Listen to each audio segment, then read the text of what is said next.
Hello students, this is lecture number 3. In this lecture we will study about the electric field and electric field intensity. तो इस lecture में हम electric field intensity के बारे में पढ़ेंगे। सेकेंड लेक्चर में हमने कूलम्ब्स लॉ वगैरह के बारे में पढ़ा था। तो सबसे पहली बात आती है कि इलेक्ट्रिक फील्ड क्या होता है। तो देखिए, कोई भी अगर आपके पास हमारे पास अगर कोई भी चार्ज है किसी भी टाइप का, चाहे पॉजिटिव है चाहे नेगेटिव है, कोई भी पॉजिटिव या नेगेटिव चार्ज दिया हुआ है, उस पॉजिटिव चार्ज या नेगेटिव चार्ज को अगर हम रेस्ट पर रखते हैं तो उस रेस्ट पर रखे हुए चार्ज के चारों तरफ एक एनवायरनमेंट क्रिएट हो जाता है, एक स्पेस क्रिएट हो जाता है, एक रीजन क्रिएट हो जाता है, जिसमें अगर कोई दूसरा ही कोई और ही चार्ज अगर एंटर करता है तो उस जो चार्ज एंटर करता है उस पर कुछ ना कुछ फोर्स लगता है। जैसे मान लो यहाँ पर ये चार्ज है Q, है ना, ये रेस्ट पर रखा हुआ है, तो इसके चारों तरफ एक इमेजिनरी एक फील्ड जनरेट, वो हमें दिखाई नहीं देता। ऐसा नहीं कि किस कलर का होगा या किस तरीके का, वो हमें दिखाई नहीं देता, है ना। लेकिन जैसे ही ये चार्ज इसके पास में आता है, सपोज यहाँ तक का रीज़न था, जैसे ही वो ये Q0 चार्ज है, इसको बोलते हैं हम टेस्ट चार्ज। टेस्ट चार्ज इसलिए बोल रहे हैं क्योंकि इसको चेक करने के लिए लाए हैं हम, और इसका अमाउंट काफ़ी कम रखते हैं, बहुत कम रखते हैं, ज़्यादातर यूनिट चार्ज ही रहता है ना, जिसकी वैल्यू 1 होती है। तो एक टेस्ट चार्ज को लेकर आए तो इस टेस्ट चार्ज पर फोर्स लगने शुरू हो जाता है, ठीक है ना। तो इलेक्ट्रिक फील्ड क्या होता है? Basically electric field is defined as region और space surrounded by around the electric charge which is placed at rest in which test charge experiences an electric force, या कोई भी चार्ज जो एंटर करता है वो इलेक्ट्रिक फोर्स फील करता है। इमेजिनरी होता है तो क्या हो जाएगी definition? Electric field is a space around the electric charge in which another charge particle experiences an electrostatic force। ठीक है, अब बेसिकली इलेक्ट्रोस्टैटिक, तो ये चीज़ हमें पता लगी कि कोई भी चार्ज पार्टिकल अगर फील्ड में एंटर करेगा, किसी भी टाइप के फील्ड में एंटर करेगा, किसी भी चार्ज के इलेक्ट्रिक फील्ड में अगर एंटर करेगा तो वो फोर्स, तो उसको कुछ ना कुछ फोर्स जरूर मिलेगा। इलेक्ट्रिक फील्ड कब बनता है? जो रेस्ट पर रखे हुए चार्ज होते हैं उन्हीं की वजह से इलेक्ट्रिक फील्ड होता है। अगर चार्ज मोशन में है तो उसकी वजह से मैग्नेटिक फील्ड होता है, जो कि आने वाले चैप्टर्स में आपको पता लग जाएगा, है ना। तो कभी भी चार्ज अगर रेस्ट पर है तो उसकी वजह से एक इलेक्ट्रिक फील्ड। तो मान लो कि ये चार्ज यहाँ पर था, इसके रीजन में एक और चार्ज हमने एंटर, तो अगर ये भी रेस्ट पर है ना तो इसका भी कुछ ना कुछ फील्ड होगा, है ना, इसका भी कुछ ना कुछ फील्ड होगा। अगर इसकी वैल्यू ज़्यादा है तो इसका फील्ड ज़्यादा बड़ा होगा, इसकी वैल्यू कम है तो इसका फील्ड कम होगा, है ना। तो बेसिकली ये दोनों एक दूसरे पर फोर्स लगाएंगे, तो जितना फोर्स ये इस पर लगाता है उतना ही फोर्स ये भी इस पर लगाएगा, ठीक है। तो इस वजह से, तो अभी फिलहाल हम कॉन्सेंट्रेट करें फील्ड पर। तो आई गेस आपको फील्ड की थोड़ा सा समझ आया होगा कि भाई उसका इलाका कौन सा है, उसका रीज़न कौन सा है। जो उसका रीज़न है जिसमें वो किसी भी दूसरे चार्ज पार्टिकल पर फोर्स लगा सकता है, उसको हम क्या बोल देते हैं? इलेक्ट्रिक फील्ड बोल देते हैं, ठीक है। अब अलग अलग इलेक्ट्रिक फील्ड में भी अलग अलग पॉइंट पर फोर्स की वैल्यू अलग अलग होती है। जैसे ये चार्ज पार्टिकल है, इस चार्ज पार्टिकल को अगर यहाँ रखा, इस चार्ज पार्टिकल को अगर हम इस जगह रखते हैं तो फोर्स अलग होगा, लेकिन थोड़ा और क्लोज रखेंगे तो फोर्स और अलग होगा, क्योंकि जैसे ही यहाँ पर आएगा तो ये चार्ज पार्टिकल और ज़्यादा, देखो फील्ड में रखने पर जो पॉजिटिव चार्ज, टेस्ट चार्ज ज़्यादातर हम पॉजिटिव ही लेकर आते हैं, ठीक है। तो या तो जो ये चार्ज है ये इलेक्ट्रिक फोर्स इस पर लगना शुरू हो जाता है, या तो रिपल्शन वाला होगा या अट्रैक्शन होगा, वो डिपेंड करता है कि यहाँ पर किस टाइप का है, ठीक है, या ये किस टाइप का है। अगर मान लो ये पॉजिटिव है, ये नेगेटिव है तो अट्रैक्शन टाइप का लगेगा, ये पॉजिटिव है तो ये रिपल्शन। तो बेसिकली फोर्स लगेगा, तो जितना ज़्यादा क्लोज आएगा उतना ज़्यादा फोर्स लगेगा। तो इस पॉइंट पर फोर्स अलग लग रहा होगा, अब ये है पूरा इसी का इलेक्ट्रिक फील्ड, लेकिन इस पॉइंट पर अलग फोर्स लगेगा, इस पॉइंट पर अलग फोर्स लग रहा होगा, किसी और पॉइंट पर अलग। तो इस तरह से इलेक्ट्रिक फील्ड में डिफरेंट पॉइंट पर इलेक्ट्रिक फील्ड की वजह से जो फोर्स लगता है उसकी वैल्यू अलग हो जाती है। तो उस पर्टिकुलर चीज़ को हम बोल देते हैं इलेक्ट्रिक फील्ड इंटेंसिटी, या इलेक्ट्रिक फील्ड की स्ट्रेंथ, या इलेक्ट्रिक फील्ड डेंसिटी, जिसको हम ई से रिप्रेजेंट करते हैं। क्वेश्चन में जब भी ज़्यादातर बुक्स वगैरह या क्वेश्चंस जो दिए जाते हैं तो उसमें यही बोला जाएगा कि इलेक्ट्रिक फील्ड की वैल्यू निकालो। तो इलेक्ट्रिक फील्ड की वैल्यू निकालने का मतलब है वो किसी पर्टिकुलर पॉइंट पर या किसी पर्टिकुलर जगह पर एक रेस्ट पर रखे हुए चार्ज की वजह से इलेक्ट्रिक फील्ड पूछना चाह रहा है। वो चार्ज आपको बता दिया जाएगा कि किस चार्ज की वजह से इलेक्ट्रिक फील्ड निकालना है, ठीक है। तो इलेक्ट्रिक फील्ड इंटेंसिटी अगर देखें तो इसकी ये कैसे निकालते हैं, electric field intensity is defined as electric force per unit charge, electric force per unit charge, है ना। तो इसको डिफाइन करने का तरीका है कि जैसे ये दोनों चार्ज लिए, इन दोनों चार्ज के ये Q नॉट टेस्ट चार्ज जो है इसके फील्ड में आया तो इन दोनों के बीच में फोर्स लगने लगा। अब सपोज ये भी पॉइंट चार्ज है, ये भी पॉइंट चार्ज है, तो दोनों के बीच में फोर्स हम निकाल सकते हैं कूलम्ब्स लॉ से।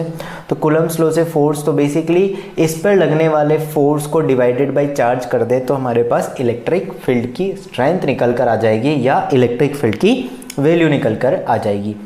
यूनिट की बात करें तो यूनिट होती है न्यूटन पर कूलम। न्यूटन पर कूलम कैसे आई, फोर्स की यूनिट होती है न्यूटन, चार्ज की यूनिट होती है कूलम, तो न्यूटन पर कूलम। एक और यूनिट होती है वोल्ट पर मीटर। ये यूनिट अभी के लिए आप याद रखना, ये जब आप पोटेंशियल के बारे में पढ़ोगे, उस इलेक्ट्रिक पोटेंशियल के बारे में जब आपको पढ़ाया जाएगा उस टाइम पर आपको एक्सप्लेन किया जाएगा कि V और M के बीच में किस तरीके से सिचुएशन आ जाती है। तो न्यूटन पर कूलम और ये वोल्ट पर मीटर के हिसाब से हम निकाल सकते हैं, ठीक है। तो अब फोर्स पर कूलम, यहाँ पर ये चीज़ हमारे पास बन जाती है कि इलेक्ट्रिक फोर्स और ये सारी चीज़ हमारे पास यहाँ पर सिचुएशन में समझ में आ गई हैं। तो E और ये अब देखते हैं कि इससे हम आगे किस किस तरीके से क्वेश्चन सोल्व कर सकते हैं। थोड़ा और आगे बढ़ते हैं।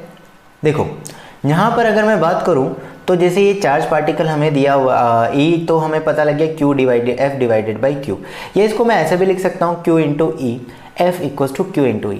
अब E जो है वो एक वेक्टर क्वांटिटी, क्यों, क्योंकि F भी एक वेक्टर क्वांटिटी। तो E electric field vector quantity. इसका सिंपल सा रीज़न ये है कि अगर मान लीजिए यहाँ चार्ज रखा है तो अगर कि इस जगह कोई टेस्ट चार्ज है तो इस पर फोर्स इस डायरेक्शन में लगेगा, अगर यहाँ चार्ज रखा है तो इस पर फोर्स इस डायरेक्शन में लगेगा। तो फोर्स की डायरेक्शन चेंज होने की वजह से इलेक्ट्रिक उस पर्टिकुलर पॉइंट पर इलेक्ट्रिक फील्ड की वैल्यू भी चेंज हो जाती है। अब इसका फ़ायदा क्या है, इलेक्ट्रिक फील्ड का निकालने का फ़ायदा क्या है, इसका यूज़ क्या है, बेनिफिट क्या हो सकता है। देखो जब हमें ये पता हो कि 2 पॉइंट चार्ज है तो 2 पॉइंट चार्ज के बीच में इलेक्ट्रिक फोर्स हम आसानी से निकाल सकते हैं, K Q1 Q2 divided by R square. लेकिन इस फोर्स फॉर्मूले की एक लिमिटेशन है कि ये सिर्फ 2 पॉइंट चार्जेस के बीच में ही अप्लाई किया जा सकता है, ठीक है। लेकिन मान लो कभी कोई ऑब्जेक्ट ऐसा आ जाए जिससे इस तरीके का एक बड़ा सा ऑब्जेक्ट है और दूसरा एक छोटा ऑब्जेक्ट है। एक तो बहुत बड़ा ऑब्जेक्ट दिया हुआ है ना, जो रैंडम शेप का है, और दूसरा एक छोटा ऑब्जेक्ट दिया हुआ है, चार्ज दिया हुआ है। उनके बीच की डिस्टेंस कितनी है, R इनके बीच की डिस्टेंस दी हुई है। तो इनके बीच की डिस्टेंस R है, तो यहाँ पर तो मैं कूलम्ब्स लॉ यूज़ नहीं कर सकता। लेकिन ऐसे सिचुएशन में अगर मुझे इस बड़े से ऑब्जेक्ट की वजह से इलेक्ट्रिक फील्ड इस जगह पर पता लग जाए, A पॉइंट पर अगर इलेक्ट्रिक फील्ड पता लग जाए जहाँ पर स्मॉल q चार्ज रखा है, तो A पॉइंट पर अगर इलेक्ट्रिक फील्ड पता लग जाए तो मैं A पॉइंट के इलेक्ट्रिक फील्ड पर को q से मल्टीप्लाई करके इस चार्ज पे कितना फोर्स लग रहा होगा वो निकाल लूँगा। बेसिकली मतलब ये है कि किसी भी रीजन में अगर कोई इलेक्ट्रिक फील्ड है, उस इलेक्ट्रिक फील्ड में अगर कोई चार्ज रख दिया जाए तो उस चार्ज पर कुछ ना कुछ फोर्स ज़रूर लगेगा। अब वो फोर्स कितना होगा उसकी वैल्यू हम कैसे निकाल सकते हैं, इलेक्ट्रिक फील्ड की वैल्यू को चार्ज से मल्टीप्लाई कर दो। जिस भी इलेक्ट्रिक फील्ड में हमें रखा है उस इलेक्ट्रिक फील्ड की वैल्यू को किससे मल्टीप्लाई कर दो, चार्ज से मल्टीप्लाई कर दो। तो इसलिए ये तो ये Q चार्ज और E इलेक्ट्रिक फील्ड कौन सा है, जिस भी रीजन में ये चार्ज रखा हुआ है, तो चार्ज इंटू E करके निकाल सकते हैं, ठीक है। तो बेसिक सी ये डेफिनेशन यहाँ पर थोड़ा सा ये चीज़ पता लग रही है हमें कि इलेक्ट्रिक फील्ड में कोई भी चार्ज रखा जाएगा तो उस पर फोर्स लगेगा। अब एक छोटी सी चीज़ और देख सकते हैं, इलेक्ट्रिक फील्ड के अंदर इलेक्ट्रिक फील्ड किस डायरेक्शन में होगा, कैसे होगा, किस तरीके से डायरेक्शन होगी, वो सारी चीज़ें भी हम देखेंगे, ठीक है। अब एक क्वेश्चन ले लेते हैं कि भाई एक चार्ज है जो एक इलेक्ट्रिक फील्ड में रखा हुआ है, इलेक्ट्रिक फील्ड की वैल्यू हमें दी हुई है 10 न्यूटन पर कूलम। 10 न्यूटन पर कूलम यहाँ इलेक्ट्रिक फील्ड की वैल्यू हमारे पास गिवन है। तो मुझे क्या करना है, फोर्स निकालना है। तो Q इंटू E, Q की वैल्यू हमारे पास है 10 माइक्रो कूलम, E की वैल्यू हमारे पास है, E की जो वैल्यू दी हुई है वो है 10 इंटू 10⁻⁻⁶। तो इसको सॉल्व करेंगे, सॉरी E की वैल्यू 10 है और Q की वैल्यू ये वैल्यू दी हुई है, मल्टीप्लाई करेंगे तो हमारे पास कितना आ जाएगा 10⁻⁻4 न्यूटन, या इसको बोल सकते हैं 0.1 मिली न्यूटन। 0.1 इंटू 10⁻³ न्यूटन बोल सकते हैं। तो -3 को हम क्या लिख सकते हैं, मिली लिख सकते हैं। तो ये सिचुएशन आ जाती है, ठीक है। अब वही कि जैसे अगर 2 पॉइंट चार्ज थे, उनके बीच में अगर फोर्स निकालना था तो सिंपली निकाल सकता हूँ। तो इलेक्ट्रिक फील्ड का ये फ़ायदा हो जाता है ना। अब इस क्वेश्चन को मैं ऐसे भी कर सकता था, जैसे ये क्वेश्चन दिया है ना Q1, इन दोनों के बीच में फोर्स, जैसे Q1 है, इस पर फोर्स निकालना है, तो कितना हो गया K Q1 Q2 divided by R square, उतना ही Q1 पर भी आएगा। Q2 पे निकाल लिया, उतना ही Q1 पे भी आएगा। अब मान लो तुम्हें सिर्फ बोला जाए कि Q2 पर फोर्स निकालो, तो इसको ऐसे भी निकाला जा सकता है कि Q1 की वजह से, जो स्मॉल चार्ज है ना, इसकी वजह से फील्ड इस पर्टिकुलर A पॉइंट पर, मान लो ये Q2 चार्ज A पॉइंट पर रखा है, तो Q1 की वजह से A पॉइंट पर इलेक्ट्रिक फील्ड निकाल लो, ठीक है। Q1 की वजह से A पॉइंट पर इलेक्ट्रिक फील्ड निकाल लो और उस इलेक्ट्रिक फील्ड को Q2 से मल्टीप्लाई कर दो, तो हमारे पास किसकी वैल्यू आ जाएगी, फोर्स की वैल्यू आ जाएगी। इसी तरह से Q1 पर फोर्स निकालना है तो Q2 की वजह से इस पर्टिकुलर जगह पर इलेक्ट्रिक फील्ड निकालो और Q1 की वैल्यू निकालो। अब यहाँ पर आपको लग रहा होगा कि इससे तो ज़्यादा अच्छा है कि कूलम्ब्स लॉ से ही कर दिया जाए। हाँ, क्यों? क्योंकि ये सिर्फ पॉइंट चार्जेस के लिए बात की जा रही है, क्योंकि ये पॉइंट चार्ज के। लेकिन अगर इस तरह की सिचुएशन दे दी जाए तो फिर वहाँ पर तो ये यूज़ नहीं कर सकते। उस सिचुएशन में फिर चार्ज इनटू इलेक्ट्रिक फील्ड वाला ही कॉम्बिनेशन काम आता है, ठीक है। अगला टॉपिक है हमारा इलेक्ट्रिक फील्ड लाइंस। अब इलेक्ट्रिक फील्ड लाइंस क्या होती है कि भाई किसी भी चार्ज, कोई चार्ज अगर रेस्ट पर रखा है तो उसके चारों तरफ कुछ ना कुछ इलेक्ट्रिक फील्ड जरूर होगा। अब उस इलेक्ट्रिक फील्ड को रिप्रेजेंट करने के लिए हम एक इमेजिनरी, एक्चुअल में होती नहीं है लेकिन रिप्रेजेंट करने के लिए जो लाइन्स यूज़ करते हैं उसी को हम क्या बोल देते हैं, इलेक्ट्रिक फील्ड लाइन्स बोल देते हैं। हम अपनी तरफ से ड्रॉ करते हैं, ऐसे दिखाई नहीं देती या किसी एक्सपेरिमेंट के थ्रू इसको देख नहीं सकते हैं। ऐसा नहीं कि एक्चुअल में एग्जिस्ट नहीं करती है, बस फोर्स फील होता है, तो जहाँ तक जितना फोर्स फील हो रहा होगा उसको रिप्रेजेंट किया जाता है। तो electric field lines are used to represent electric field. अब कैसे होगी, कोई भी पॉजिटिव लाइंस होगी तो ये लाइंस की फॉर्म में ऐसे, तो पॉजिटिव चार्ज है तो अगर सिर्फ एक पॉजिटिव चार्ज रखा है तो electric field line outward direction में निकलती है, जैसे ये निकल रही है इस तरीके से आउटवर्ड डायरेक्शन में निकलती है। और अगर नेगेटिव है तो इनवर्ड डायरेक्शन में इस तरह से एंटर करती है, ये इधर ये इस तरीके से। तो एक चीज़ हमें ध्यान रखनी है कि पॉजिटिव चार्ज की वजह से इलेक्ट्रिक फील्ड लाइन बाहर की तरफ होगी हमेशा, और नेगेटिव की वजह से अंदर एंटर करने वाली, मतलब ये एरो जो तुम्हें बनाना है वो अंदर की साइड बनाना है, नेगेटिव की तरफ आते हुए, ठीक है।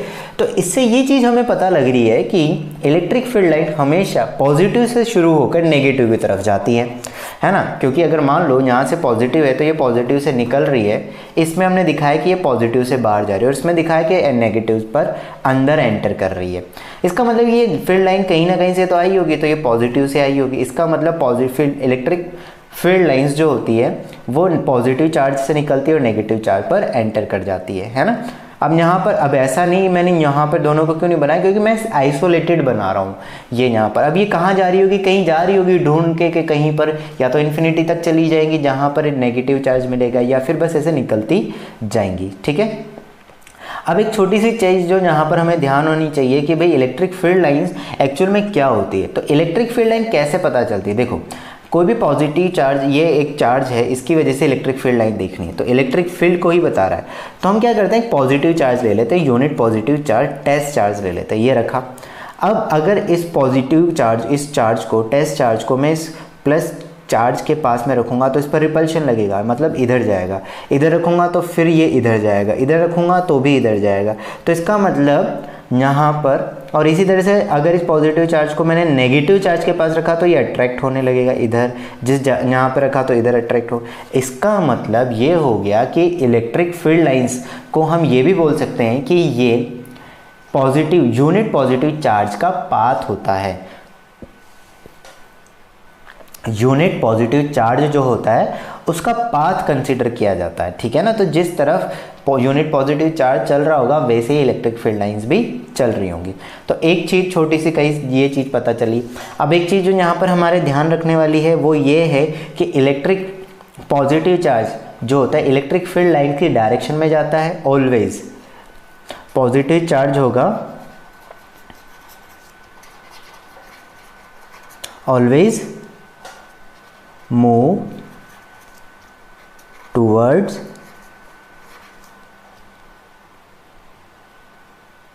in the direction of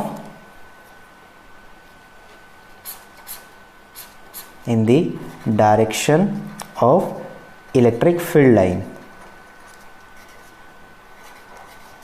electric field line की डायरेक्शन में ही हमें चलेगा, और जो नेगेटिव चार्ज होगा वो इलेक्ट्रिक फील्ड के अपोजिट डायरेक्शन में। बेसिक सी बात इतनी सी है, अगर एक नेगेटिव चार्ज आप यहाँ रखोगे, मान लो ये नेगेटिव चार्ज मैंने इस जगह पर रखा, तो इसकी वजह से तो अट्रैक्शन लगेगा, तो नेगेटिव चार्ज रखूंगा तो देखो इलेक्ट्रिक फील्ड लाइन के अपोजिट डायरेक्शन में जा रहा है। यहाँ पर भी अगर आप नेगेटिव चार्ज रखोगे तो ये नेगेटिव चार्ज की वजह से रिपल्शन होगा, तो इसका मतलब electric field line, negative charge जो होता है वो इलेक्ट्रिक फील्ड लाइन के अपोजिट डायरेक्शन पर चलता है हमेशा हमेशा, है ना। और पॉजिटिव चार्ज जो होता है इलेक्ट्रिक फील्ड के डायरेक्शन में ही चलेगा, जिस तरफ इलेक्ट्रिक फील्ड लाइन जा रही है उस डायरेक्शन में पॉजिटिव चार्ज चलेगा, ठीक है। चलो अब इसकी कुछ एक प्रॉपर्टीज़ देखते हैं, क्या क्या इसकी प्रॉपर्टीज़ है। सबसे पहली प्रॉपर्टी यहाँ पर आती है, these are imaginary lines which are use to represent electric field. ये लाइंस जो होती हैं ये इमेजिनरी लाइंस होती है, एक्चुअल में ऐसी चार्ज की तरफ कोई लाइंस बनी हुई नहीं होती, ये सिर्फ हम अपने समझने के लिए, हमारी अंडरस्टैंडिंग के लिए, न्यूमेरिकल पर्पस के लिए, थोड़ा कॉन्सेप्चुअली चीज़ें को आगे समझने के लिए हम बना देते हैं। लेकिन एक्चुअल में अगर ऐसे कुछ एक्सपेरिमेंट करके देखना चाहें तो ये नहीं दिखाई देगी, क्योंकि ये एक्चुअल में बनी हुई नहीं होती, ये हमने सिर्फ हमारी अंडरस्टैंडिंग के लिए बनाई है। तो these are imaginary lines which are use to represent the electric field. अगली प्रॉपर्टी है, नेक्स्ट प्रॉपर्टी जो दी है, tangent of any point of electric, tangent at any point on electric field lines represent the direction of electric field। यानी कि कोई भी tangent दी, electric field line दी, जैसे ब्लैक कलर में जो इलेक्ट्रिक फील्ड लाइन है, ये ब्लैक कलर में जो इलेक्ट्रिक फील्ड लाइन दी हुई है, इसके किसी भी पॉइंट पर अगर इलेक्ट्रिक फील्ड दे दिया जाए, इसके किसी भी पॉइंट पर अगर एक टेंजेंट ड्रॉ की जाए, तो वो टेंजेंट जो होगी वो टेंजेंट दे दी जाए, तो वो जो टेंजेंट होगी ना, वो टेंजेंट किसको रिप्रेजेंट कर रही होगी, वो टेंजेंट रिप्रेजेंट करेगी इलेक्ट्रिक फील्ड की डायरेक्शन को। जैसे ए पॉइंट पर अगर मैंने टेंजेंट ड्रॉ करी तो वो उस ए पॉइंट पर इलेक्ट्रिक फील्ड की डायरेक्शन को रिप्रेजेंट करी, बी पॉइंट पर करी तो बी पॉइंट पर इलेक्ट्रिक फील्ड की डायरेक्शन में करी, है ना। अब यहाँ पर ये मैंने इलेक्ट्रिक फील्ड लाइन कर्व बनाई है, तो तुम डरना मत, कर्व भी हो सकती है। ये डिपेंड करता है कि आसपास किस तरह के कॉम्बिनेशन ऑफ चार्जेस रखे हुए हैं, है ना। अगर सिर्फ आइसोलेटेड पॉजिटिव है तब तो वैसा ही रहेगा, स्ट्रेट सारा, लेकिन अगर कुछ अलग अलग टाइप के चार्जेस एक साथ कॉम्बिनेशन में रखें, कोई पॉजिटिव उसके जस्ट पास में कोई दूसरा पॉजिटिव, या कॉम्बिनेशन कई सारे आसपास के, तो वहाँ पर इस तरीका का भी हो सकता है, उसमें कोई अलग बात नहीं है, ठीक। अगली प्रॉपर्टी है, electric field lines never intersect each other. यहाँ पर electric field line never intersect each other इसलिए हो जाएगा क्योंकि अगर जिस भी पॉइंट पर हम, क्योंकि ऐसा होगा, जैसे मान लो कि अगर इलेक्ट्रिक फील्ड लाइन ने एक दूसरे को इंटरसेक्ट कर दिया, जैसे दो इलेक्ट्रिक फील्ड लाइन यहाँ फर्स्ट और second, first electric field line के दो इंटरसेक्ट किया, ये ए पॉइंट मान लेता हूँ, ए पॉइंट पर टेंजेंट ड्रॉ करी तो फर्स्ट के लिए टेंजेंट E1 हो जाएगी और सेकंड के लिए टेंजेंट। अब टेंजेंट का मतलब क्या होता है, टेंजेंट शो करती है इलेक्ट्रिक फील्ड की डायरेक्शन को। इलेक्ट्रिक फील्ड की डायरेक्शन मतलब अगर वहाँ चार्ज रख दिया जाए, कोई पॉजिटिव चार्ज रख दिया जाए, तो वो उस डायरेक्शन में चला जाएगा थोड़ी देर के लिए। तो उस डायरेक्शन में अगर चला गया, इसका मतलब अगर मैं यहाँ कोई भी चार्ज रखूँगा, कोई भी टेस्ट चार्ज अगर रखूँगा, तो इसके अकॉर्डिंग तो दो डायरेक्शन आ रही है, यानी कि वो कभी इधर जाएगा कभी इधर जाएगा, लेकिन ऐसा तो हो नहीं सकता, है ना, वो तो एक ही डायरेक्शन में जाएगा, इसलिए ये केस पॉसिबल नहीं है, मतलब कभी भी एक दूसरे को इंटरसेक्ट नहीं कर सकती है, ठीक है। तो ये थर्ड प्रॉपर्टी इसकी थी। चलो अगली प्रॉपर्टी देखते हैं फिर। नेक्स्ट प्रॉपर्टी है फोर्थ प्रॉपर्टी, कई सारी इलेक्ट्रिक फील्ड लाइंस को मान लो इस तरह से ड्रॉ किया गया है। अब कुछ जगह ऐसा हो सकता है कि कहीं पर इलेक्ट्रिक फील्ड लाइन काफ़ी ज़्यादा क्लोज है, जैसे ये वाला रीजन है, यहाँ इलेक्ट्रिक फील्ड लाइन है तो 4 ही नंबर ऑफ लाइंस, लेकिन यहाँ पर ये 4 लाइंस कम रीजन में है और ये इलेक्ट्रिक फील्ड लाइन ज़्यादा वाले रीजन में, कम इस तरीके से, ठीक है। तो ये इलेक्ट्रिक फील्ड लाइन ज़्यादा रीजन में है, ये इलेक्ट्रिक फील्ड लाइन कम वाले रीजन में है। तो यहाँ पर ये जो इलेक्ट्रिक फील्ड लाइंस हैं ये ज़्यादा कम रीजन में, तो जहाँ पर कम एरिया में ज़्यादा इलेक्ट्रिक फील्ड लाइन होगी वहाँ इलेक्ट्रिक फील्ड की इंटेंसिटी यानी कि इलेक्ट्रिक फील्ड की स्ट्रेंथ, यानी कि आप बोल सकते हो कि इलेक्ट्रिक फील्ड की पावर, तो इलेक्ट्रिक फील्ड की इंटेंसिटी, उसकी शक्ति यहाँ पर सबसे ज़्यादा होगी ए पॉइंट पर। इस ए और बी को कंपेयर करें, अब ऐसा भी हो सकता है कि ए से आगे भी किसी की ज़्यादा हो जाए, अगर और ज़्यादा ये क्लोज आ गई, तो इलेक्ट्रिक फील्ड लाइन जहाँ पर जितनी क्लोज होगी वहाँ पर इलेक्ट्रिक फील्ड की वैल्यू उतनी ज़्यादा होगी। इलेक्ट्रिक फील्ड लाइन अगर दूर दूर है तो वहाँ इलेक्ट्रिक फील्ड की वैल्यू कंपैरेटिवली कम होगी, ठीक है। तो हम ऐसा बोल सकते हैं कि इलेक्ट्रिक फील्ड लाइंस प्रोपोर्शनल होती है नंबर डेंसिटी ऑफ लाइंस के नंबर डेंसिटी मतलब जहाँ पर कम एरिया में ज़्यादा डेंसिटी, तो यहाँ नंबर डेंसिटी ज़्यादा है, यहाँ नंबर डेंसिटी कम है। यहाँ एरिया ज़्यादा है ना, तो ज़्यादा एरिया में कम लाइंस है, यहाँ कम एरिया में ज़्यादा लाइंस है, ठीक है। तो नंबर डेंसिटी, तो जहाँ जितनी क्लोज होंगी उतनी ज़्यादा इलेक्ट्रिक फील्ड की इंटेंसिटी या इलेक्ट्रिक फील्ड की वैल्यू भी होगी। फिफ्थ पॉइंट जो दिया है, फिफ्थ पॉइंट है electric field lines start from positive charge and terminate at the negative charge. ये चीज़ हमने देखी थी स्टार्टिंग में कि पॉजिटिव चार्ज से शुरू होती है और नेगेटिव चार्ज पर ख़त्म हो जाती है। इधर भी निकल रही होगी, ऐसी बात नहीं है, है ना। इस डायरेक्शन में भी जितनी भी पॉसिबल डायरेक्शन है इलेक्ट्रिक फील्ड है उन सब डायरेक्शन में जाती है। और यहाँ पर इस नेगेटिव चार्ज पर भी किसी और कोई और पॉजिटिव चार्ज जो हमने यहाँ नहीं बनाया उसकी भी कुछ फील्ड लाइंस आ रही होंगी, है ना। तो यहाँ पर इस तरीके से हम बता सकते हैं। तो इलेक्ट्रिक फील्ड लाइंस यहाँ पर पॉजिटिव से निकलकर नेगेटिव पर जाती है। अगला पॉइंट है electric field line never form close loop, कभी भी क्लोज लूप नहीं बनाती। अब क्लोज लूप बनाने का मतलब क्या हो गया? क्लोज लूप का मतलब तो ये हो गया कि यहाँ से निकली और ये वापस यहाँ पर आ गई, है ना। तो ऐसा तो होता नहीं है कि इलेक्ट्रिक फील्ड लाइन पॉजिटिव से निकलकर वापस पॉजिटिव पर एंटर कर जाए, क्योंकि पॉजिटिव से सिर्फ निकल सकती है, एंटर नहीं कर सकती है। इसका मतलब कभी भी क्लोज लूप नहीं बना रही होंगी। तो यहाँ पर ये लूप क्लोज लूप नहीं बनाएंगी। मैग्नेटिक फील्ड लाइन जो होती है वो क्लोज लूप जरूर बनाती है, लेकिन electric field line close loop नहीं बनाती है, ठीक है। अगला पॉइंट आ जाएगा electric field lines are conservative in nature. तो जो एक चीज़ हमेशा ध्यान रखना, अगर किसी भी टाइप की फील्ड लाइन हो, चाहे वो मैग्नेटिक हो, चाहे इलेक्ट्रिक हो, चाहे किसी भी, अगर कभी भी कोई भी फील्ड लाइन क्लोज लूप बनाती है तो वो कंजर्वेटिव नहीं होगी। और अगर क्लोज लूप नहीं बना रही है, मतलब एक जगह से शुरू होकर दूसरी जगह पर टर्मिनेट हो जाती है, उसका मतलब है वो क्लोज लूप नहीं बना रही होगी। और अगर एक ही जगह से शुरू होकर वापस उसी जगह पर आ जाती है, इसका मतलब वो क्लोज लूप बना रही है। तो यहाँ पर ये क्लोज लूप नहीं बनाती है, क्लोज लूप नहीं बनाती है, ठीक है। तो यहाँ पर क्लोज लूप तो इलेक्ट्रिक फील्ड लाइन कैसी होगी? कंजर्वेटिव होगी इन नेचर। कंजर्वेटिव से बेसिक सा मीनिंग ये है कि इलेक्ट्रिक, जैसे तुमने 11th क्लास में पढ़ा होगा कंजर्वेटिव फोर्स, तो सेम चीज़ यहाँ पर इलेक्ट्रिक फील्ड लाइन, क्योंकि इलेक्ट्रिक फील्ड किस लिए यूज़ किया जाता है? इलेक्ट्रिक फोर्स निकालने के लिए, और इलेक्ट्रिक फोर्स कंजर्वेटिव फोर्स है, कूलम्ब्स फोर्स जो होता है। तो कंजर्वेटिव फोर्स है, तो कंजर्वेटिव फोर्स यानी कि पोटेंशियल एनर्जी, तो इसी वजह से इलेक्ट्रिक फील्ड लाइन्स को भी हम क्या बोल देते हैं? कंजर्वेटिव होती है बाय नेचर। नेक्स्ट है, अब यहाँ पर कुछ और चीज़ें देखते हैं। जैसे इलेक्ट्रिक फील्ड लाइंस अलग अलग तरीके से बनी हुई होती है। जैसे ये हो गया, यहाँ पर ये मैंने 4 फील्ड लाइंस ड्रॉ की हुई है और इन सबके बीच में इक्वली स्पेस्ड है। जैसे यहाँ इनके बीच में अगर 1 सेंटीमीटर है तो यहाँ भी 1 तो इस तरह की अगर फील्ड लाइन जो इक्वली स्पेस्ड होती है उसको बोलते हैं uniform electric field lines. Uniform electric field line का मतलब क्या हो गया? ये डिपेंड करता है कि एक्स के रेस्पेक्ट में हम बात करें या वाई के रेस्पेक्ट में बात करें, है ना।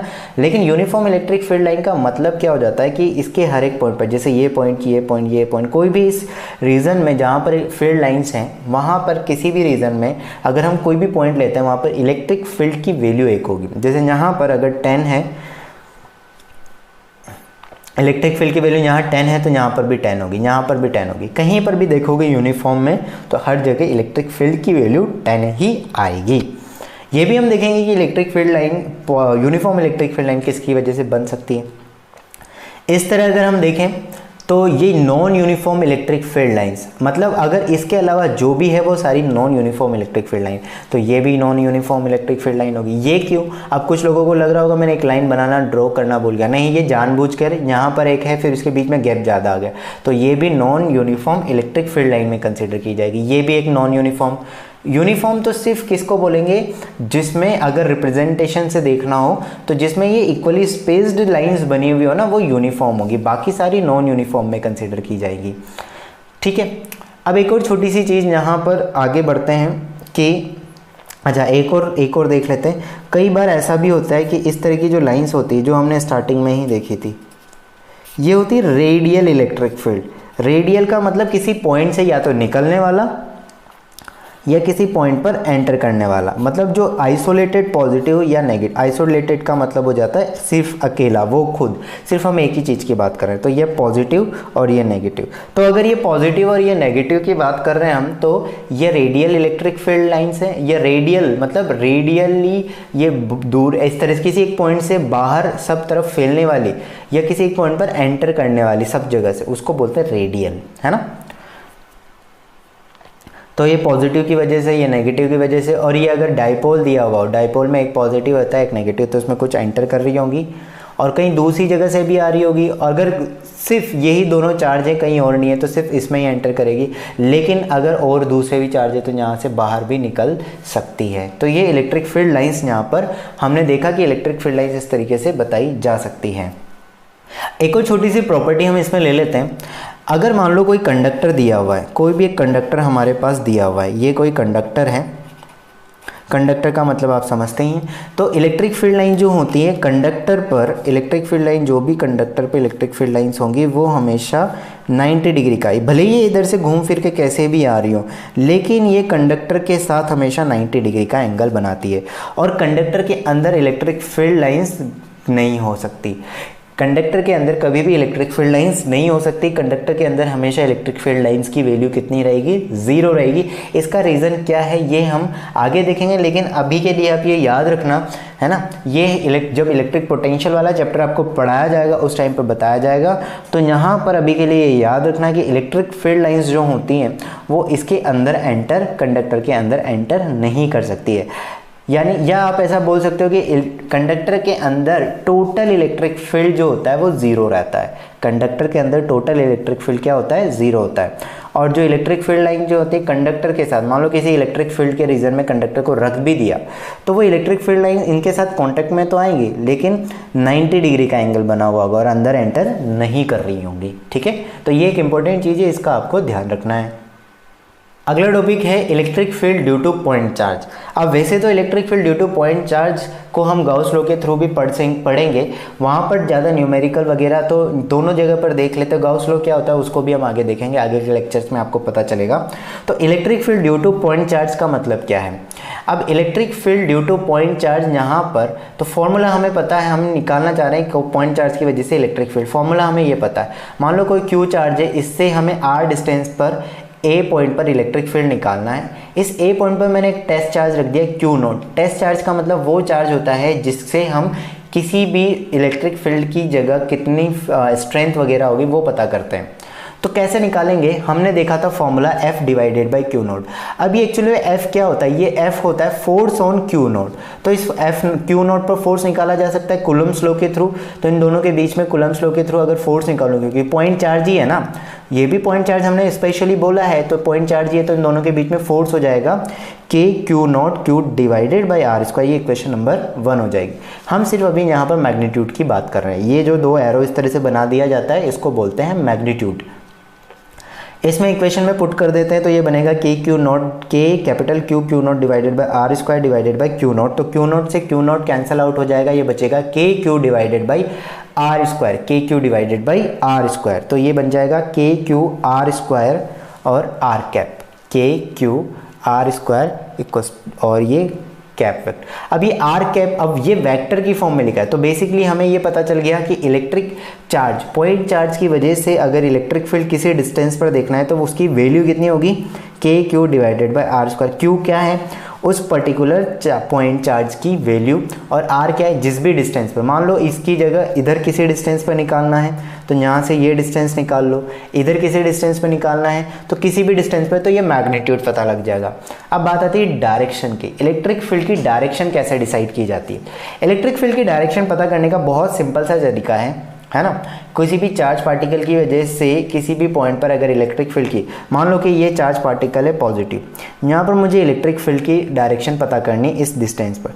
तो अब क्या करो, जिस भी पॉइंट पर हमें इलेक्ट्रिक फील्ड की डायरेक्शन पता करनी है उस पॉइंट पर एक छोटा सा प्लस चार्ज रख लो। इसका कैलकुलेशन में कोई रोल नहीं है, ये सिर्फ हम डायरेक्शन पता करने के लिए करते हैं। वैसे तो क्या होता है, पॉजिटिव है तो यहाँ पर बाहर निकलती हुई होगी तो इधर से आ रही होगी, तो ये ऐसे आ रही होगी, तो इस पॉइंट पर क्या होगी? आउटवर्ड डायरेक्शन आ गई। लेकिन बार बार इतना नहीं करते सकते, तो इसकी जगह हम सिंपली ये भी बोल सकते हैं कि ये पॉजिटिव चार्ज है, तो इस पॉजिटिव चार्ज की वजह से, इसकी वजह से इस पर को क्या लग रहा होगा? रिपल्शन। तो यहाँ पर इलेक्ट्रिक फील्ड इस डायरेक्शन में होगा। अगर यहाँ रख दिया तो इसकी वजह से इस पर रिपल्शन। पॉजिटिव ही लेते हैं, अगर नेगेटिव चार्ज होता तो भी पॉजिटिव। मान लो इसकी वजह से इस जगह पर इलेक्ट्रिक फील्ड की डायरेक्शन चेक करनी तो भी मैं प्लस ही रखूँगा, है ना। अब देखो इस नेगेटिव की वजह से ये पॉजिटिव क्या होगा? अट्रैक्ट होगा, मतलब इलेक्ट्रिक फील्ड की डायरेक्शन ऐसे आ जाएगी। तो ये इलेक्ट्रिक फील्ड की डायरेक्शन हम इस तरीके से पता कर सकते हैं, बहुत आसान सा तरीका होता है ठीक है। तो आई होप ये चीज़ आपको क्लियर हुई होगी। तो इसी तरीके से ये R vector, R unit vector इस डायरेक्शन में, क्योंकि इलेक्ट्रिक फील्ड इस डायरेक्शन में लगा हुआ है, ये इलेक्ट्रिक फील्ड की डायरेक्शन है यहाँ पर। तो अब ये इलेक्ट्रिक फील्ड की डायरेक्शन यहाँ पॉइंट चार्ज के लिए आर की डायरेक्शन में ही, जिस डायरेक्शन में आर है, तो इसलिए हम यहाँ पर इसको लगा के बोल देते हैं, ठीक है। यूनिट वेक्टर है, यूनिट वेक्टर को अगर वेक्टर की टर्म्स में लिखेंगे तो इसको ऐसे लिखा जा सकता है, ठीक है, आर कैप या simply R vector divided by, तो इसको यहाँ पुट किया मैंने इसकी जगह, तो ये वैल्यू निकल कर आ गई, ठीक है, ठीक। तो यही चीज़ वो अभी हमने जो देखी थी कि पॉजिटिव की वजह से फोर्स इधर लगेगा, और सॉरी इलेक्ट्रिक फील्ड इधर, नेगेटिव की वजह से इधर। अब जैसे क्वेश्चन लेते हैं, एक यूनिट चार्ज है, एक चार्ज दिया हुआ है, पॉइंट चार्ज 10 माइक्रोकूलम, इसका ए पॉइंट पर इलेक्ट्रिक फील्ड लिखना है। तो ए पॉइंट पर अगर मुझे इलेक्ट्रिक फील्ड लिखना है यहाँ पर, ए पॉइंट पर इलेक्ट्रिक फील्ड और बी पॉइंट पर, तो सबसे पहले किसी भी पॉइंट चार्ज या कहीं पर भी इलेक्ट्रिक फील्ड की वैल्यू निकालने से पहले सबसे पहले हमेशा हम इलेक्ट्रिक फील्ड की डायरेक्शन चेक करेंगे। इलेक्ट्रिक फील्ड की डायरेक्शन चेक करना मैंने बता दिया आपको। तो यहाँ पर ए पॉइंट पर अगर मैं इलेक्ट्रिक फील्ड की डायरेक्शन चेक करना चाहता हूँ तो मुझे सबसे पहले एक छोटा सा पॉजिटिव चार्ज रखना होगा। तो इसकी वजह से अगर देखेंगे तो इलेक्ट्रिक फील्ड की डायरेक्शन इस तरफ आ जाएगी, पॉजिटिव चार्ज है ये, इसकी वजह से रिपल होगा तो इस डायरेक्शन में, सिमिलरली नीचे की तरफ, ठीक है।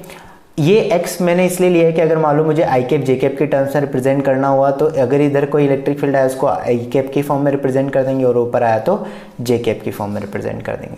अब a की वजह से इलेक्ट्रिक फील्ड लिखेंगे तो कितना होगा, फॉर्मूला क्या है, K Q divided by R square. तो कितना बन जाएगा, k की वैल्यू जाएगी 9 into 10⁻9 into 10 into 10⁻⁻6 divided by 0.1 square. तो ये 0.1 स्क्वायर इस तरह से हम यहाँ पर बता सकते हैं। इसको सॉल्व कर लेंगे, सेम चीज़ b के लिए, तो b के लिए भी यहाँ पर ये हो जाएगा, e और b दोनों आ गए तो e पॉइंट पर भी इलेक्ट्रिक फील्ड आ गया, b पॉइंट पर भी इलेक्ट्रिक फील्ड आ गया।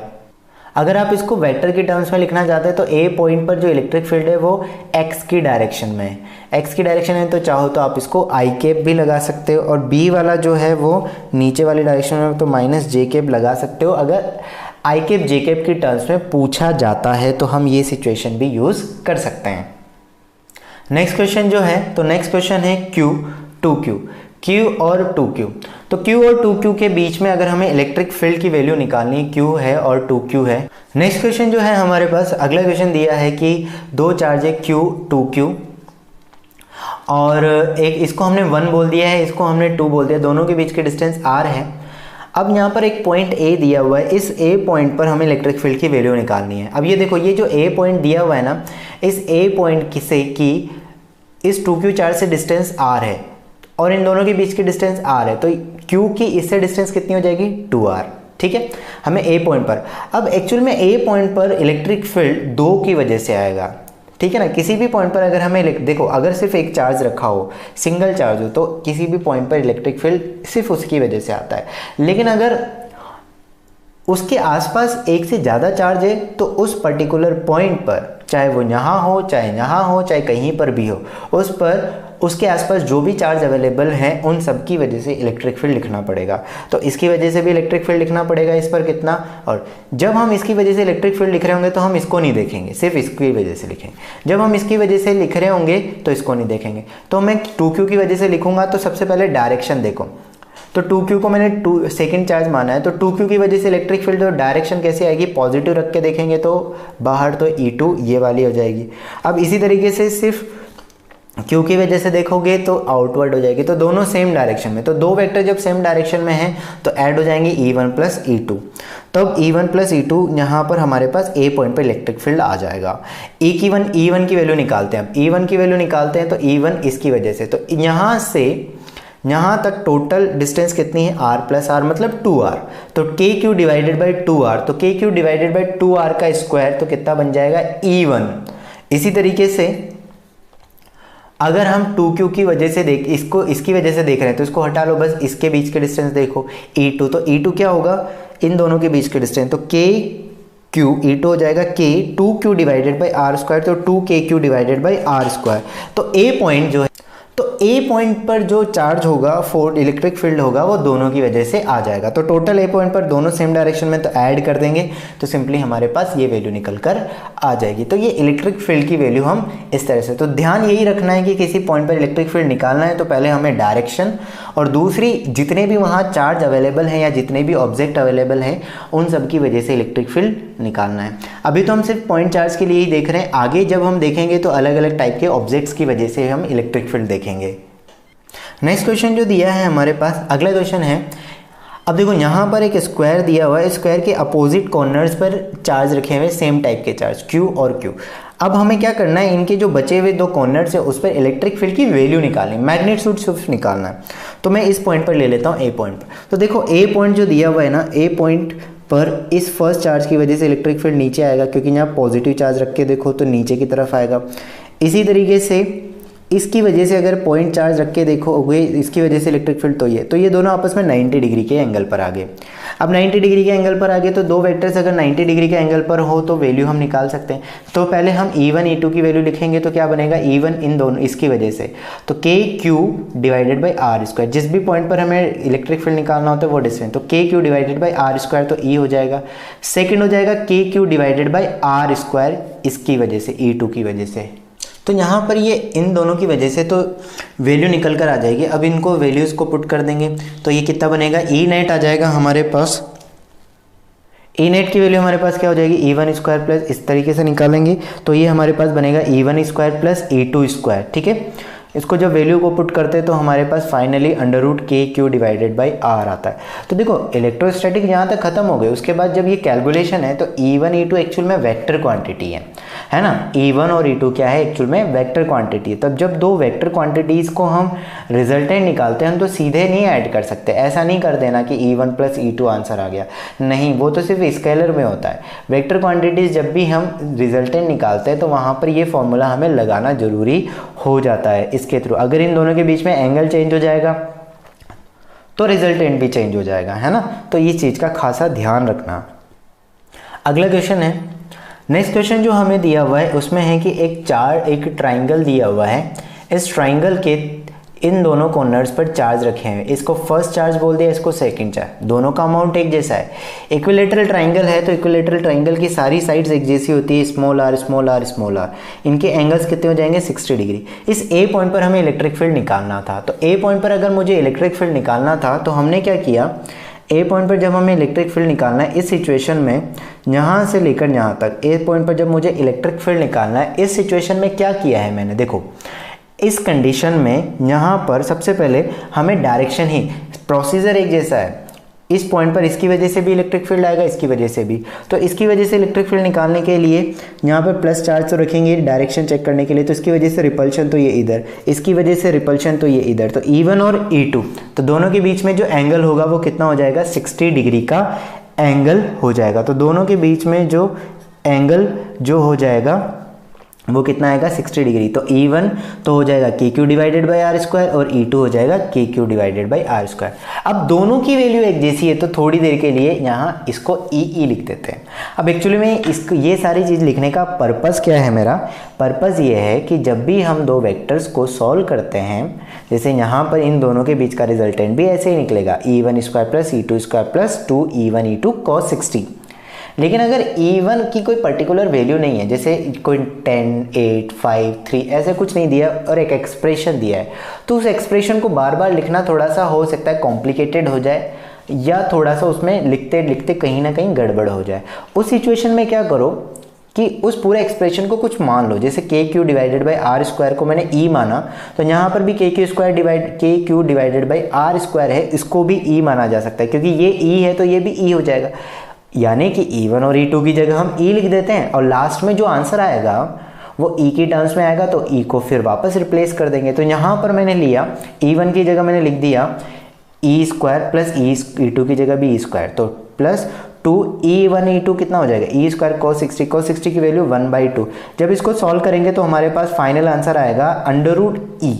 अब ये आंसर, इसको हमें तो KQ की टर्म्स में लिखना है, तो ई को क्या लिखा जा सकता है, K Q divided by R square. तो फाइनली आंसर कितना हो गया, √3 और ई की जगह क्या रिप्लेस कर दो, K Q divided by R square. तो ई नेट हो जाएगा √3 K Q divided by R square, K Q divided by √3 K Q divided by R square. बात समझ में आई। तो इस तरीके से हम ये चीज़ का पता कर सकते हैं। देखो एक नेक्स्ट क्वेश्चन लेते हैं। एक एक्स एक्सिस दी गई है, एक्स एक्सिस पर मैंने कुछ अलग अलग जगह पर सेम टाइप के चार्जेस रख दिए हैं, जैसे x=1 पर q, x=2 पर भी q, x=4 पर q, 3 पर नहीं रखा है, x=4 मतलब कुछ पर्टिकुलर जगह पर, तो x= मतलब 2 टाइम्स आगे पोजीशन पर इक्वल चार्ज रखती है।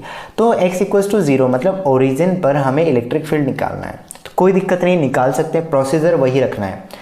इस जगह पर प्लस चार्ज रखा छोटा सा, सिर्फ डायरेक्शन चेक करने के लिए। तो इस प्लस को इन सारे प्लस चार्जेस की वजह से क्या मिलेगा, रिपल्शन। इसकी वजह से रिपल्शन, तो ये इधर E1 आ गया, इसकी वजह से रिपल्शन E2, इन सब, तो सबकी वजह से जो इलेक्ट्रिक फील्ड आएगा वो सारा ऐड होता जाएगा एक ही डायरेक्शन में। तो हमें वही चीज़ निकालनी है। तो ई नेट कितना हो गया, E1 plus E2 plus E3 जितने भी होंगे आगे। E1 की वैल्यू क्या लिखेंगे, इस चार्ज की वजह से इलेक्ट्रिक फील्ड, तो के क्यू तो आएगा, के क्यू डिवाइडेड बाई आर, तो आर कितने, दोनों के बीच के डिस्टेंस 1, तो के Q divided by 1 square, plus इसकी वजह से यहाँ तक के Q divided by 2 square, plus यहाँ से के Q divided by 4 square, plus इसकी वजह से के क्यू डिवाइडेड बाई 8 स्क्वायर। तो यहाँ पर इस तरह से सिचुएशन चलती रहेगी। इसको सॉल्व करेंगे तो के क्यू डिवाइडेड बाई 1 प्लस के क्यू डिवाइडेड बाई 4 प्लस के क्यू डिवाइडेड बाई 16 प्लस के क्यू डिवाइडेड बाई 64। तो इस तरीके से हम ये चेक कर सकते हैं कि के Q divided by 1 plus dash dash dash, इस तरीके से हम ये चीज़ को देख सकते हैं के क्यू 1। अब यहाँ पर इसको सॉल्व कैसे, और ये कहाँ तक जा रहा है एक्चुअल में, ये इन्फिनिटी तक जा रही है टर्म्स, ठीक है। अब एक्चुअल में इसको थोड़ा के क्यू कॉमन लिया जा सकता है, तो के क्यू को कॉमन ले लेते हैं। जब हम के क्यू को कॉमन लेंगे तो के क्यू को कॉमन लेने के बाद के क्यू ये 1/4 1/1 प्लस 1/4 1/16। अब ये जो टर्म्स बन रही है ना, ये बन रही है जीपी ज्योमेट्रिकल प्रोग्रेस वाली यहाँ पर बन रही है। तो ये जीपी बन रही है, जीपी सीरीज जो होती है, ठीक है ना, जिसमें क्या होगा कि वो बन रही है, जीपी बन रही है। इसमें क्या होता है, जीपी में अगर एक टर्म को किसी पर्टिकुलर टर्म, जैसे 1 है, 1 को अगर 2 से मल्टीप्लाई किया तो 2 आया, फिर 2 को फिर 2 से मल्टीप्लाई किया तो 4 आया, फिर 4 को फिर 2 से मल्टीप्लाई किया तो 8 आया। तो ये जो फॉर्म होती है इसको बोलते हैं जीपी। अब क्योंकि यहाँ पर वैल्यू डिक्रीज होती जा रही है, 1 के बाद 1/4, फिर 1/16, फिर 1/64, ये टर्म्स बनती जा रही है, तो ये सारी टर्म्स बनती जा रही है, तो इन सब को हम क्या बोल सकते हैं, ये सारी टर्म्स बनती जा रही है तो डिक्रीजिंग जीपी।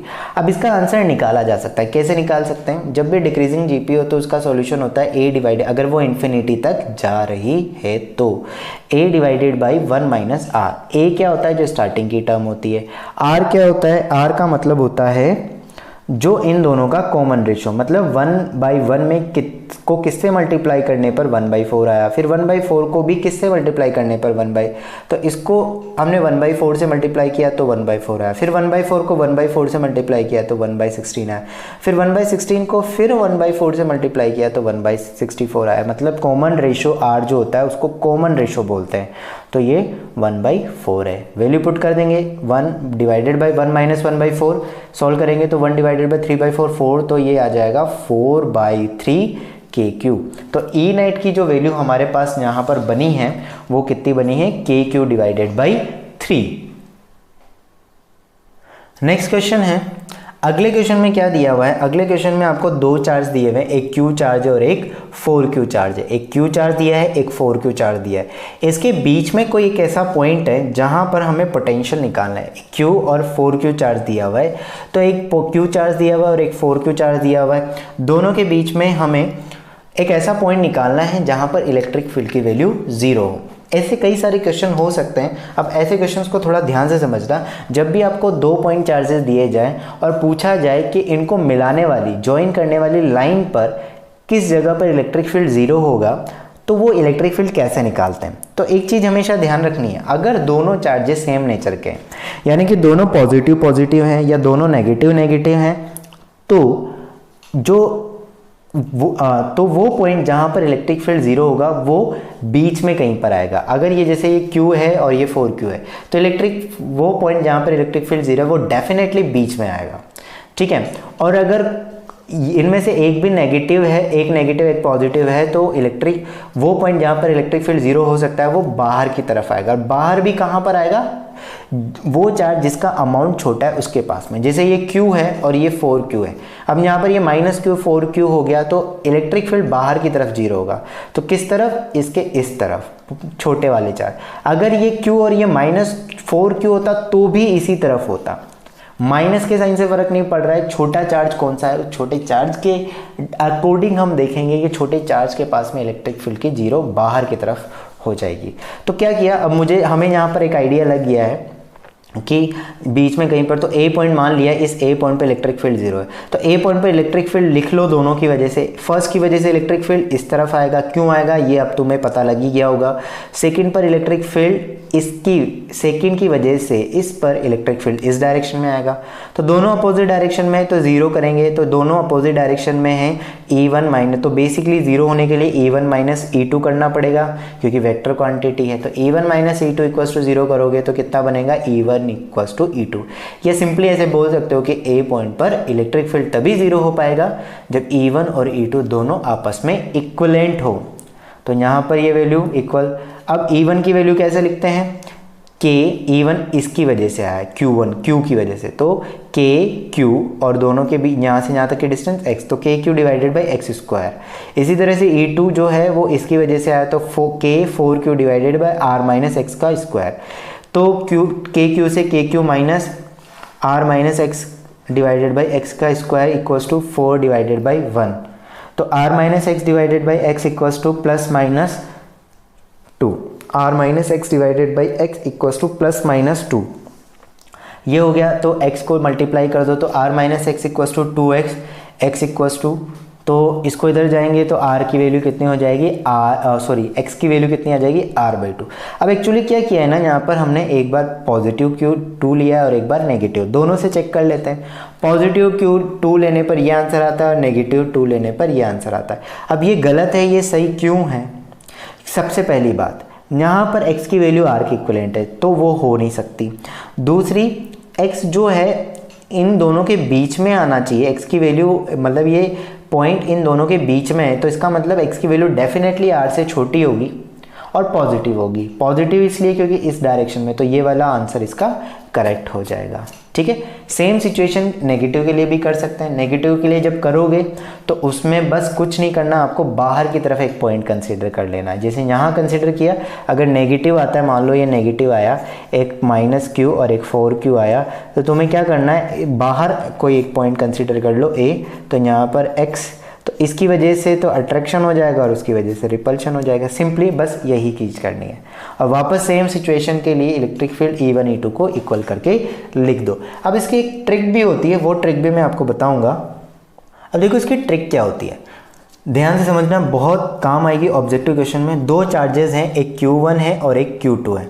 क्या है, एक Q1 चार्ज और एक Q2 चार्ज है, दोनों के बीच की डिस्टेंस R दी हुई है। अब हमें एक ऐसा पॉइंट निकालना है जहाँ पर इलेक्ट्रिक फील्ड जीरो है। अब ये इररेस्पेक्टिव ऑफ, मतलब मैंने बीच में कहीं ले लिया है, तो मान लो कि वो पॉइंट इससे R1 डिस्टेंस पर है और इससे R2। अब ये बाहर भी हो सकता है तो वही डिस्टेंस आएगी। अगर ये इसकी A पॉइंट इसकी जगह ना हुआ तो Q1 से हम R1 ही मानेंगे और Q2 से भी R2 ही मानेंगे, है ना। तो R1 का मतलब क्या लेना है तुम्हें, Q1 से डिस्टेंस, और R2 का मतलब क्या लेना है, Q2 से डिस्टेंस, है ना। अब इसको डायरेक्ट कैसे लिख सकते हैं, मान लो तुम्हें Q1 से वो R1 निकालनी है, तो क्या करो, R divided by under root Q2 divided by Q1, R divided by Q2 under root R divided by under root Q2 divided by Q1 plus -1। देखो अगर R1 निकालना है ना तो Q2 डिवाइडेड बाय Q1 करो, R2 निकालना है तो Q2 divided by Q2, Q1 divided by Q, मतलब अगर R1 है चाहिए तो Q2 डिवाइडेड बाय Q1 जाएगा, और अगर R2 चाहिए तो Q1 डिवाइडेड बाय Q2 जाएगा। तो R1 चाहिए मुझे तो Q2 divided by Q1। Under root में सिर्फ यही होगा, +1 प्लस -1 को अंडर रूट के अंदर मत ले लेना, सिर्फ इतनी ही टर्म अंडर रूट में आती है। और यहाँ पर तुम्हें सिर्फ मैग्नीट्यूड रखना है, अगर यहाँ नेगेटिव भी आ गया तो भी तुम्हें मैग्नीट्यूड ही रखना है। ठीक है, जैसे ये Q है और ये -4Q है तो तुम्हें 4Q डिवाइडेड बाय Q ही रखना है। तो अंडर रूट के अंदर सिर्फ नेगेटिव टर्म्स ही रखनी है, सॉरी पॉजिटिव टर्म्स रखनी है। अब ये प्लस माइनस का क्या चक्कर है, अगर दोनों सेम नेचर के हैं, अगर दोनों सेम नेचर के तो प्लस रखो, और दोनों अगर अपोजिट नेचर के तो माइनस रखो, सिंपल सी बात है। या तुम ऐसे भी समझ सकते हो, दोनों के साइन को मल्टीप्लाई करने पर अगर प्लस आता है तो प्लस, दोनों के साइन को मल्टीप्लाई करने पर माइनस आता है तो माइनस, सीधी सी बात ये हो जाएगी। अब इसी को मैं यहाँ यूज़ करता हूँ, जैसे ये क्यू चार्ज और माइनस क्यू, इसको डायरेक्ट करते हैं तो मुझे पता है कि नल पॉइंट बाहर आने वाला है, तो सिंपली मैंने कुछ नहीं किया, मैंने क्यू से, इस क्यू से मुझे डिस्टेंस निकालनी, तो मैंने R1 equals to R divided by under root 4Q divided by Q. अब देखो यहाँ -4Q था लेकिन मैंने क्या लिया, सिर्फ 4Q, तो 4Q divided by Q -1, Q से क्यू कैंसिल तो अंडर रूट 4, तो ये under root R divided by 2 - 1, तो ये R हो गया। तो इसका मतलब ये कहाँ पर है, इस तरफ, ये कहीं पर बाहर की तरफ वैल्यू निकल कर आ रही है। तो बाहर की तरफ इसका कोई ऐसा पॉइंट होगा जहाँ पर इलेक्ट्रिक फील्ड की वैल्यू 0 होगी। अब जहाँ पर इलेक्ट्रिक फील्ड की वैल्यू 0 होती है ना, उस पर्टिकुलर पॉइंट को हम नल पॉइंट बोल सकते हैं। नल पॉइंट का मतलब कहीं पर भी जहाँ पर इलेक्ट्रिक फील्ड की वैल्यू क्या हो जाए, 0 हो जाए। चलो, आई होप आपको इसके न्यूमेरिकल समझ में आए होंगे। अभी एक लास्ट चीज़ देख लेते हैं, ग्राफ इससे रिलेटेड। कोई भी पॉइंट चार्ज अगर दिया हुआ है तो पॉइंट चार्ज का हमें पता है कि वैल्यू क्या होती है, KQ divided by R²। KQ तो चार्ज की फिक्स होगी, लेकिन चार्ज से अगर जैसे जैसे दूर जाते जाएंगे तो इलेक्ट्रिक फील्ड की वैल्यू कम होती जाएगी। R की वैल्यू अगर 0 करोगे तो E इन्फिनिटी चला जाएगा, और R की वैल्यू इन्फिनिटी करोगे तो E 0 चला जाएगा। तो इस तरीके से ये E इन्वर्सली प्रोपोर्शनल होता है। तो कभी भी कोई टर्म इन्वर्स रिलेशन के साथ जाती है तो उसका ग्राफ ऐसे बन जाता है। मतलब अगर मान लो यहाँ चार्ज रखा हुआ है तो चार्ज के जस्ट पास में इलेक्ट्रिक फील्ड मैक्सिमम होगा, और चार्ज से बहुत दूर चले जाएंगे, जो ये नीचे बहुत क्लोज में जाता है तो यहाँ पर टच नहीं करवाना है क्योंकि इन्फिनिटी पर जाके टच करेगा। तो यहाँ पर ये कितना हो जाएगा, इलेक्ट्रिक फील्ड यहाँ पर ऑलमोस्ट 0 को कंसिडर कर रहा होगा। ठीक है, तो आज के लेक्चर में हमने इलेक्ट्रिक फील्ड के बारे में पढ़ा, इलेक्ट्रिक फील्ड लाइंस के बारे में पढ़ा, इलेक्ट्रिक पॉइंट चार्ज के इलेक्ट्रिक फील्ड और उसके रिलेटेड न्यूमेरिकल करें। ठीक है, तो इस लेक्चर को रिवाइज करना, मिलते हैं अगले लेक्चर में।